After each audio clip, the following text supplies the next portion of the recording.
Hello, मैं doctor Neha Singh AIIMS Patna से plasma therapy in charge. मैं आज आप लोगों को इस कोविड महामारी में प्लाज्मा थेरेपी का क्या यूज़ है उसके बारे में कुछ जानकारी देना चाहूँगी। एम्स पटना में मैं as a blood transfusion officer and principal investigator of plasma therapy, मैं लास्ट ईयर से मैंने एम्स में अराउंड मोर देन 1000 पीपल जो है प्लाज्मा थेरेपी के बेनिफिट ले चुके हैं। Being a principal investigator of plasma therapy, जो मेरा अनुभव जो रहा है प्लाज्मा थेरेपी का, कि कैसे पेशेंट्स में प्लाज्मा थेरेपी इंडिकेटेड है और इसका फ़ायदा कब लोग लेंगे, कैसे लेंगे और बेनिफिट पेशेंट को कब मिल सकता है। तो जो भी क्वेरीज़ है I would like to solve for all of you. The first thing कि प्लाज्मा थेरेपी जो है उसका बेसिक प्रिंसिपल है कि इट इज़ एन एंटीबॉडी। जो भी आपके कोई भी इन्फेक्शन एक्वायर्ड करते हैं तो आपके बॉडी में ना उससे लड़ने की क्षमता जो होती है 3 to 6 days मोरलेस वो डेवलप हो जाती है। ये एंटीबॉडी बिल्कुल ये मेडिसिन की तरह है। ये वायरस बैक्टीरिया किसी की तरफ अगेंस्ट में वो उसको मारने का काम करती है। तो प्लाज्मा थेरेपी का प्रिंसिपल वही है कि अगर हमारे अंदर वायरस एंट्री लिया है तो हमारी बॉडी उसके प्रोटेक्टिव रिस्पॉन्स में 3 to 6 days में वो एंटीबॉडी बनाने लगती है। तो अब है कि अब ये प्लाज्मा थेरेपी आप किसको देंगे, कैसे पेशेंट्स को देंगे। तो being ICMR principal investigator of plasma therapy, जो मेरा अनुभव रहा है और अभी की जो गवर्नमेंट गाइडलाइंस लाई हैं, जो कि बहुत सारी जैसे ड्रग्स हैं, रेमडेसिविर, टोसी, तो ये सब जब दवाइयाँ जो होती है मॉडरेट कंडीशंस में इनका यूज़ होता है। प्लाज्मा थेरेपी का भी यूज़ मॉडरेट कंडीशंस के लिए लिया जाता है। जैसे कि अगर किसी भी पेशेंट का ऑक्सीजन सेचुरेशन बिलो 90% अगर है और रेस्पिरेटरी रेट अगर मोर देन 26 आम भाषा में और FiO2 2 to 300 है तो प्लाज्मा थेरेपी इंडिकेटेड है ऐसे स्टेजेस में। लेकिन आप वो कब करेंगे प्लाज्मा थेरेपी? आज पिछले 1 महीने से I am getting a lots of call from private hospitals, government hospital की प्लाज्मा थेरेपी करना है, मेरे पेशेंट सिक हैं, क्रिटिकल हैं और 14 डेज़ हो रखा है, 20 डेज़ हो रखा है, ही नीड्स प्लाज्मा थेरेपी। तो फ्रेंड्स, ऐसे केसेस में प्लाज्मा थेरेपी मैं फिजिशियन से या जो पेशेंट अटेंडेंट है उनसे भी कहूँगी, ये सिंपल सी बात है कि प्लाज्मा थेरेपी जो है अगर फिजिशियन चाह रहे हैं करना तो start with in the 7 days। 7 days के भीतर अगर आपने सिम्टम्स डेवलप करा है तो आप 7 दिनों के भीतर ही ये प्लाज्मा थेरेपी को स्टार्ट करें।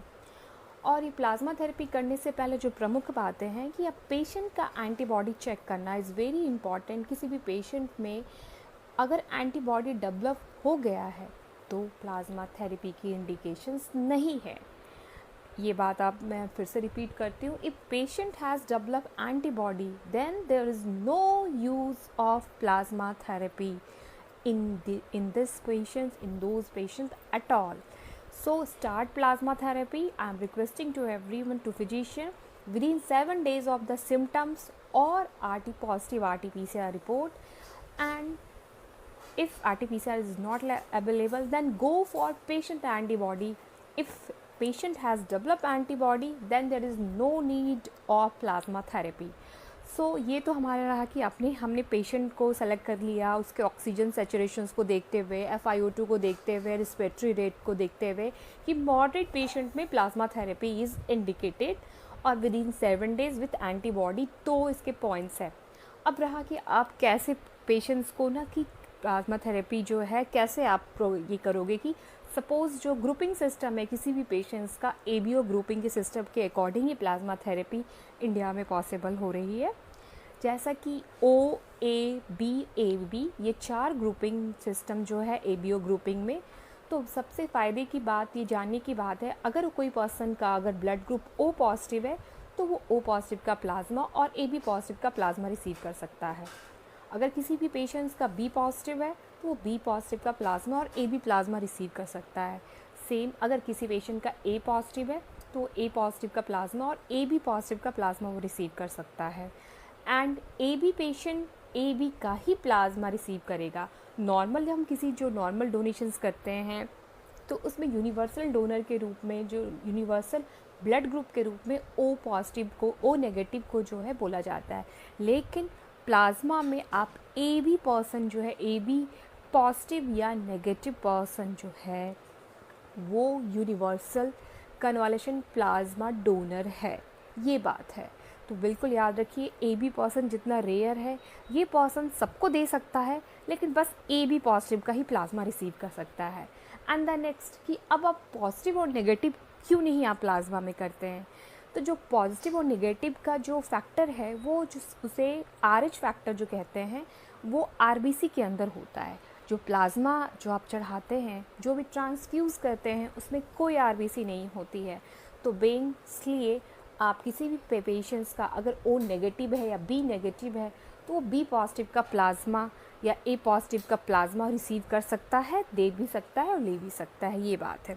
अब जिस पर्सन ने प्लाज्मा रिसीव किया है वो 6 मंथ्स तक प्लाज्मा डोनेशन नहीं कर सकते हैं, ये बात ये आप बिल्कुल रिमेंबर करके रखिए।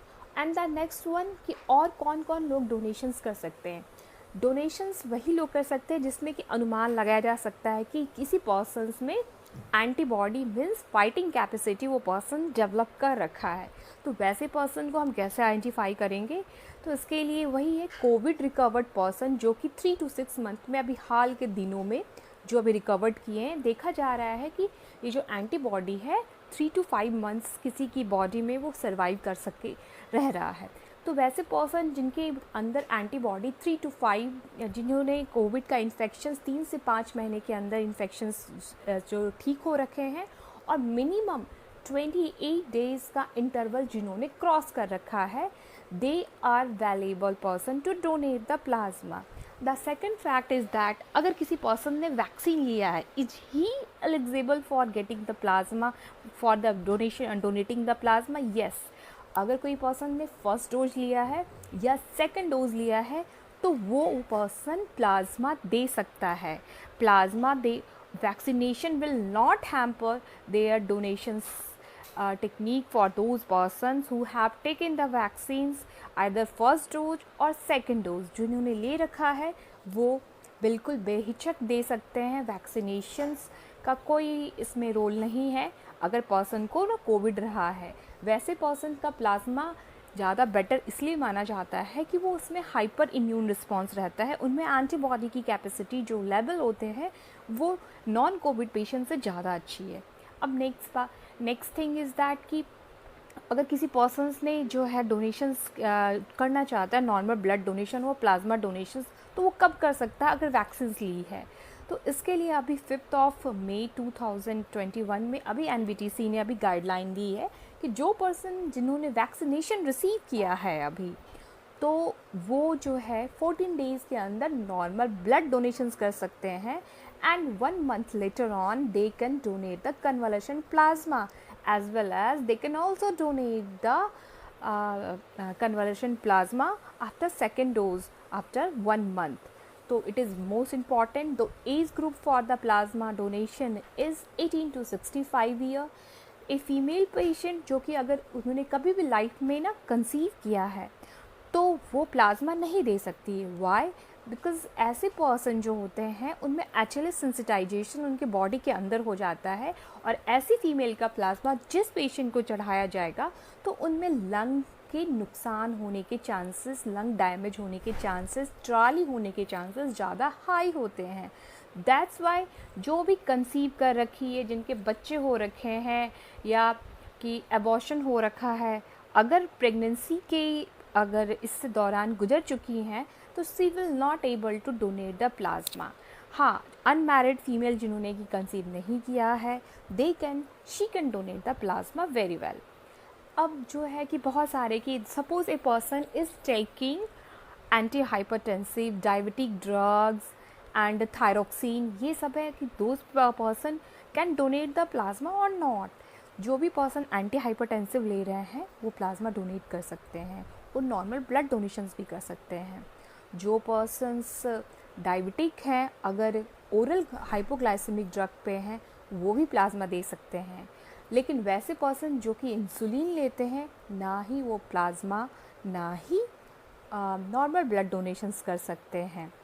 और अगर आपने थायरोक्सिन ये लिया है, एल्ट्रॉक्सिन ले रहे हैं, थायरॉयड को ठीक करने की दवा ले रहे हैं, तो भी आप जो है प्लाज्मा का डोनेशंस कर सकते हैं।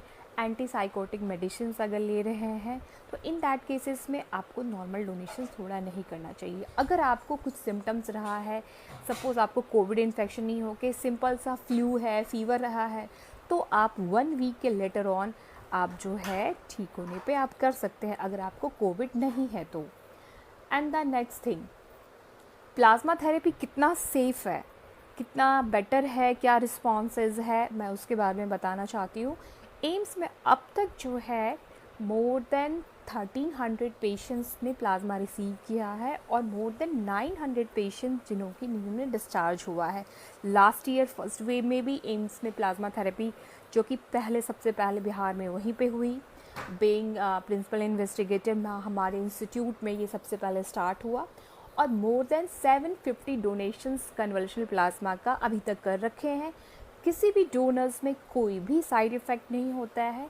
प्लाज्मा थेरेपी के लिए डोनर से 400 ml प्लाज्मा निकाला जाता है और 20 ml आरबीसी का लॉस होता है। तो और एक पर्सन जो है वो एक पर्सन की मदद कर सकता है प्लाज्मा थेरेपी के, और कोई भी साइड इफ़ेक्ट जो है उसका देखा नहीं गया है। ये 45 मिनट्स का प्रोसीजर होता है जो कि काफ़ी सेफ़ है और अब तक कोई भी साइड इफ़ेक्ट नहीं देखे गए हैं। एक निडल जो होती है वो आपके आर्म्स में इंसर्ट की जाती है, उसी से ही आपका ब्लड रियल टाइम इंटरवल से एक स्पेशलाइज्ड मशीन की तरह वो बस प्लाज्मा को एक्सट्रैक्ट करके बाकी पार्ट जो है वो आपके बाकी ब्लड आपके बॉडी में इंसर्ट किया जाता है।